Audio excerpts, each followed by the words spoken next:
ఆ రోజు నేను ఓటు వేయడానికి వెళ్ళిన కరెక్ట్.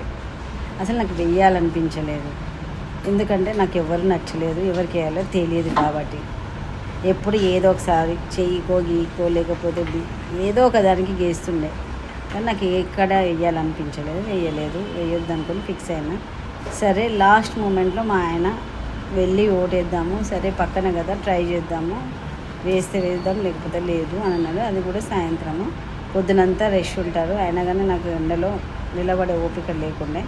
సరే అని వెళ్ళి వేసి ఇలాగో అలా ఓటు సాధించి ఏదో నాకు కొవ్వు ఎక్కువ అయ్యో లేకపోతే ఎందుకు తీసినా నాకు ఏదో అర్థం కాలేదు. సరే ఉన్నది ఎప్పటికన్నా గుర్తుండి వస్తుంది కదా అనేసి ఒక వీడియో తీసి పెట్టిన దానికి అసలు నేను ఎప్పుడు ఏ దానికి ఎన్ని వీడియోస్ పెట్టినా నా పర్సనలే పెట్టుకున్నా, పిల్లలవి వాళ్ళవి వీళ్ళవి ఏది పెట్టినా దాన్ని ఏ దానికి